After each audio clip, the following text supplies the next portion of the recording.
Bonjour à tous et bienvenue sur Crypto Flash. La réserve nationale de Bitcoin a été actée aux États-Unis. Je vais vous parler de ça et de plein d'autres sujets. Il s'est passé beaucoup de choses ces dernières 24 heures. Rapidement, le cours des crypto-monnaies n'a pas trop bougé. Sur 24 heures, on est toujours à BTC autour de 90 000 $. Alors on a eu une baisse puis une hausse, mais là on en est à ça. Ether, légère baisse aussi. Alors qu'est-ce qui s'est passé aux États-Unis? Donald Trump a signé un décret pour acter la réserve stratégique de Bitcoin aux États-Unis. C'est fait. C'était une promesse électorale de Donald Trump. Elle a été tenue.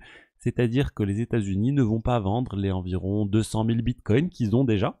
Donc ça, c'est la première partie de la réserve. C'est les bitcoins qui vont servir au capital de cette réserve initiale. Et ils vont aussi chercher à acheter davantage de bitcoin, à faire grandir cette réserve, mais à la condition que ça ne coûte rien aux contribuables. C'est-à-dire qu'ils ne vont pas dépenser de l'argent en plus pour acheter tout ça. Moi, la seule solution que je vois, c'est qu'ils vont vendre d'autres actifs. Et quels autres actifs pourraient être vendus en masse pour que c'est vraiment un impact significatif sur la taille de cette réserve? Et bien pour moi, c'est l'or. L'or, il y a plus de 700 milliards de dollars d'or aux États-Unis. Ils pourraient vendre par exemple un pourcentage, 2, 3, 4, 5% pour faire un x2, x3 de cette réserve BTC. Je pense, moi, c'est ce qui va arriver, en tout cas c'est ce qui devrait être proposé. Ça peut pas être décidé uniquement par Donald Trump, il faut qu'il y ait un vote au Congrès, etc. Donc ça va prendre un peu plus de temps, mais l'acte en tout cas de ne pas vendre les BTC, c'est acté, c'est déjà une très bonne chose. Vous allez me dire maintenant, quid des altcoins? Eh ben, c'est le deuxième volet de ce décret qui a été signé. Il va y avoir en fait une digital asset stockpile. On peut traduire ça par un stock d'altcoins au final. C'est ce stock d'altcoins qui pourrait contenir les autres cryptos tels que Ether, Solana, XRP, ADA et pas mal d'autres altcoins américaines ou non. Et en fait, la différence, c'est que ce stock d'altcoin, eh ben, lui, a vocation à ne pas grandir. Les États-Unis ne vont pas chercher à acheter davantage de crypto dans ce stock de crypto-monnaies. Donc ça, c'est pour moi, dans un certain sens, une mauvaise nouvelle hein, pour un certain nombre de crypto-monnaies telles que XRP, ADA. Regardez, ADA moins 5%, peut-être ça réagit un peu plus à tout ça. Ethereum légère baisse.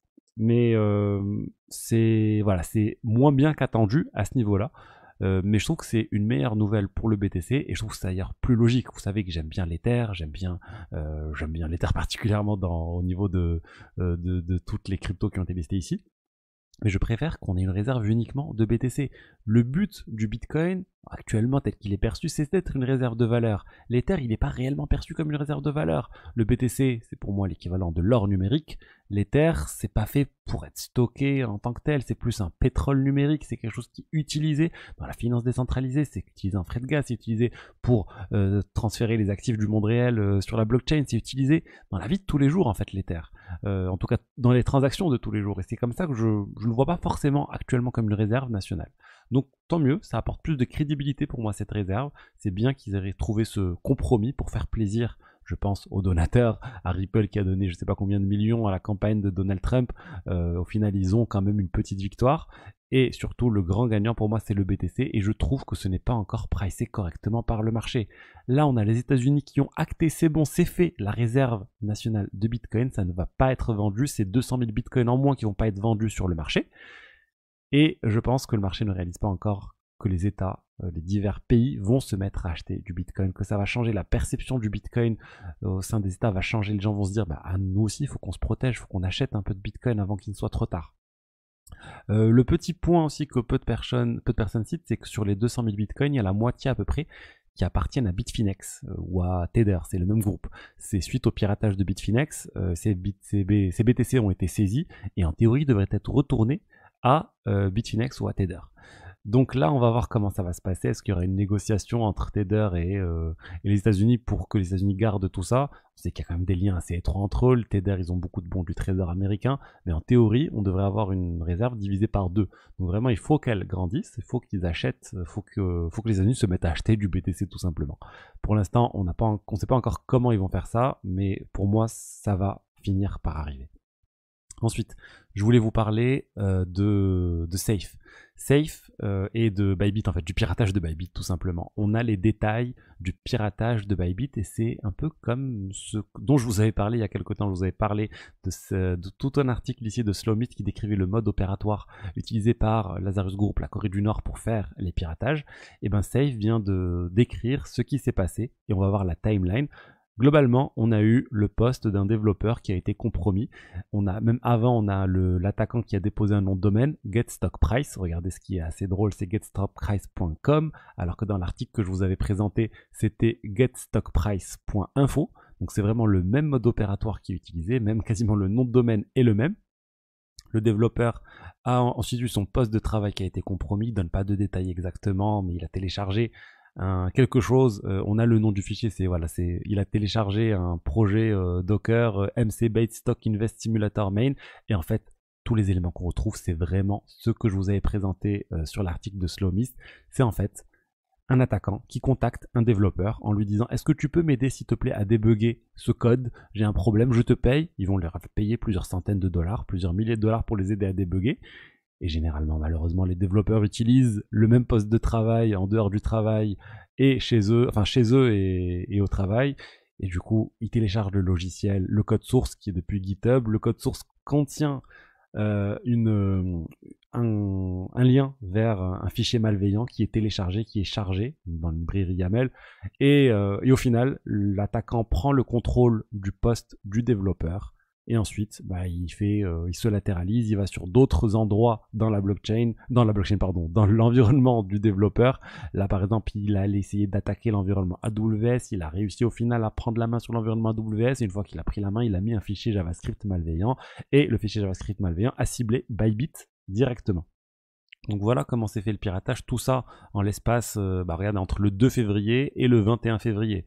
Donc ça a mis 19 jours de bout en bout pour pirater. On ne sait pas combien de temps ensuite il y a eu avant pour analyser tout ça, mais quand même le piratage de bout en bout, ça a duré 19 jours et même moins. C'est plus du 4 février au 21 février exactement.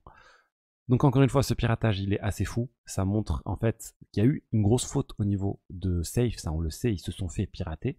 Il n'y a pas de doute à ce niveau-là. Bybit aussi n'a pas fait correctement les choses, parce que ça veut dire en fait qu'ils ont signé des transactions sans valider ce qu'ils étaient en train de signer. Alors pourquoi ils ont fait ça, c'est pas clair, parce que l'outillage n'est pas suffisamment au point, parce qu'ils utilisaient Safe et l'interface Safe avec les wallets du type Ledger n'est pas encore au point. Il n'y a personne qui sait faire ça correctement pour le moment, d'un point de vue wallet physique, donc c'est en cours, il y a des gens qui sont en train de travailler sur ça. Mais vraiment, pour éviter tout ça, il faut se dire que vous avez besoin de valider en fait les transactions que vous signez. Quand vous avez un ledger, l'idée c'est pas juste de cliquer bêtement sur OK sur le ledger. Essayez de voir les choses que vous affiche votre ledger. Je sais que si vous avez un Nano S, Nano X, c'est peut-être compliqué, vous avez l'écran qui est un peu petit. Il y a aussi certaines applications qui ne sont pas encore compatibles pour afficher l'ensemble des choses sur le ledger. Mais à minima, vraiment, essayez quand c'est possible de vérifier. Et d'ailleurs, je retravaille avec Ledger, donc vous trouverez un lien d'affiliation plus bas. Leur wallet, en fait, avec des gros écrans, sont vraiment intéressants pour ce type de vérification, tel que Ledger Flex ou le Ledger Stacks. Vous trouverez le lien plus bas. Ça permet vraiment de voir les choses plus simplement. Et dans le futur, en fait, je pense qu'il n'y aura pas le choix que de s'assurer qu'on vérifie bien les choses. Là, on est à une phase intermédiaire où il y a certains protocoles qui n'ont pas encore pousser cette intégration du ClearSign, ça s'appelle, pour bien vérifier les choses. Mais à minima, quand vous pouvez le faire, vérifiez les choses, vérifiez ce que vous êtes en train de signer, parce que dans le pire des cas, si quelqu'un compromet votre ordinateur, il peut vous faire croire que vous êtes en train de signer quelque chose sur votre ordinateur. On va dire, vous allez voir que tout paraît correct, mais en fait, quand vous avez la transaction qui envoie votre ledger n'est pas la bonne, et vous allez signer n'importe quoi sur ledger et vous allez vider tout simplement votre portefeuille, comme l'a pu le faire Bybit. Donc voilà, écoutez, on va passer à autre chose. Vous trouverez le lien, je vous ai dit, plus bas, si ça vous intéresse d'acheter des ledgers. Ça permet aussi de soutenir la chaîne, c'est un lien d'affiliation pour moi. Alors ensuite, on va rester sur les piratages. Cette fois, c'est OneInch. OneInch, la plateforme d'agrégation de trade, en fait, d'exchange décentralisé qui s'est faite pirater. Heureusement, c'est juste 5 millions de dollars qui ont été volés. C'est pas des utilisateurs qui sont fait pirater, c'est les resolvers, c'est ceux qui sortent de personnes qui fournissent la liquidité sur les marchés, qui vont chercher le meilleur trade pour vous. Donc au final, pas d'utilisateurs impactés, sûrement un institutionnel de type Wintermute ou autre qui a été impacté. Donc c'est pas très grave. ça a touché une ancienne version de smart contract de OneInch. C'est très étonnant de la part de OneInch, ils sont très très bons en termes de sécurité, ils ont je ne sais pas combien d'audits de sécurité, c'est parmi les projets les plus audités. On ne sait pas encore ce qui s'est passé, ils ont dit une ancienne version de leur smart contract, donc peut-être c'est un résolveur qui utilisait pas la bonne version, mais en tout cas il y a clairement eu une faille de sécurité et ça a été volé. Encore une fois, ce qui est bien sur les utilisateurs, au niveau des utilisateurs, c'est que c'est juste pour faire des trades, donc vous faites un trade à un instant T et ensuite c'est fini, vous n'avez plus besoin d'utiliser la plateforme. Mais là encore, c'est un petit rappel pour les approbations. Quand vous faites des approbations sur des exchanges décentralisés ou des agrégateurs d'exchanges décentralisés, faites l'approbation minimale nécessaire pour réaliser le trade en question. Sinon, dans le pire des cas, là c'est pas grave, mais imaginez que c'était le smart contract de OneInch qui a été piraté, et bien potentiellement, si vous avez autorisé le smart contract à manipuler toutes vos cryptos ou tous vos USDC sur votre wallet, et bien le pirate aurait pu vous prendre l'ensemble de vos cryptos. Ensuite, on va parler de la mise à jour Ethereum Pectra. Elle est très attendue et finalement elle va être retardée. Je vous en avais parlé sur cette chaîne, on avait parlé des bugs qu'il y a eu lors des divers réseaux de tests. Et bien finalement les développeurs ont pris la sage décision de décaler tout ça, le temps d'y voir plus clair et en fait d'éviter d'avoir un problème lors de l'arrivée sur le réseau Ethereum principal. Ça devait arriver dans pas longtemps, ils vont prendre plus de temps, tant mieux, je pense c'est ce qu'il faut faire, il ne faut pas se précipiter. Pour faire des mises à jour, il n'y a aucune urgence, donc qu'ils prennent leur temps et qu'ils nous livrent quelque chose de vraiment sécurisé. Ensuite, on a World Liberty Financial, le projet de Donald Trump, associé à Donald Trump, qui vient d'acheter 21 millions de dollars de crypto. Ils ont acheté du BTC, de l'Ether et du Move. Donc en fait, si on fait un bilan sur les cryptos détenus par World Liberty Financial, là on est sur la page Arkham, il y a 80 millions de dollars, il y a un bon tiers d'Ether avec 16 millions plus les 11 millions de STETH.